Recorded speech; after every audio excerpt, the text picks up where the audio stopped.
Je m'appelle Manon Gabard, j'ai 21 ans. Avant, j'habitais sur Saint-Amand-sur-Sèvre dans le Mont-Léonnais et depuis peu, j'ai déménagé à Saumur.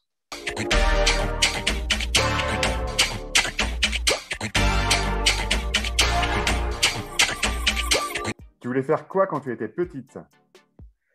Alors, quand j'étais petite, je voulais être professeure des écoles, mais j'ai complètement après changé d'idée de projet de vie, tout ça. T'étais quel genre d'élève? Plutôt studieuse. Tu faisais quoi le week-end à 16 ans?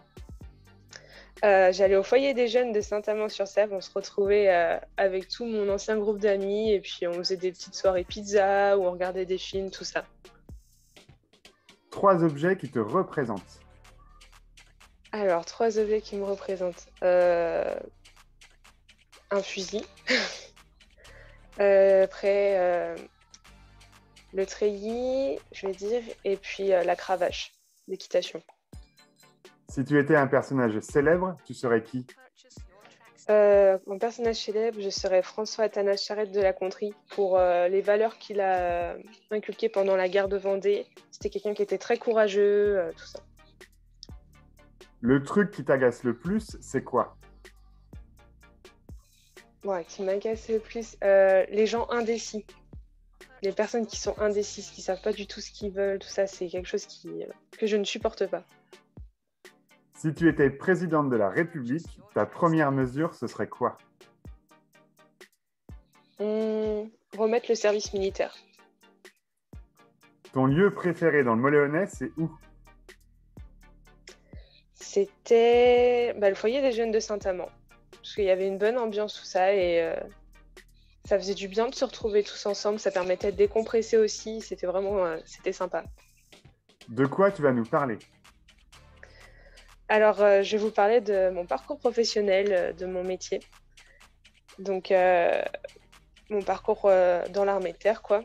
J'ai fait l'École nationale des sous-officiers d'actifs pendant 8 mois pour ensuite avoir le grade de sergent. Donc, durant cette école, on va apprendre tout ce qui est les bases militaires, donc que ce soit les formations au tir, les formations de combat. On va apprendre des choses sur la politique. Enfin, vraiment, c'est une formation qui englobe tout le métier de militaire et qui nous prépare après à notre vie de sergent quand on va arriver en régiment. Et ensuite, j'ai fait mon certificat technique de premier degré. Donc, c'est l'équivalent d'un diplôme qui permet après d'être chef de bureau. Et suite à mon certificat technique de premier degré dans les ressources humaines, j'ai pu être envoyée en batterie de tir et être chef de groupe d'échelon. Donc, c'est chef d'un bureau où je m'occupe de tout ce qui est administration, le salaire, les missions, les stages, vraiment tout. Comment est née cette idée? C'était un peu sur un coup de tête au lycée. Je me suis dit, pourquoi pas tester? J'ai le goût de l'aventure, j'aime voyager, j'aime prendre des risques. Et je me suis dit, c'est un métier qu'il faut que j'essaye. C'est quelque chose d'intéressant quand même. Puis on apprend plein de choses maintenant, donc pourquoi pas tester? Et maintenant, ça en est où? Donc je suis en train d'arrêter. Une fois que je serai vraiment lâchée, je compte partir pour travailler, soit rester dans mon métier de mon domaine d'origine, donc les ressources humaines, mais dans les vignes, ou alors pour partir dans l'équitation, qui est ma passion depuis que je suis toute petite. Quelque chose à dire aux jeunes du coin? Qu'il faut pas écouter ce que les gens disent, faut rester dans son idée et foncer, qu'on est capable de tout.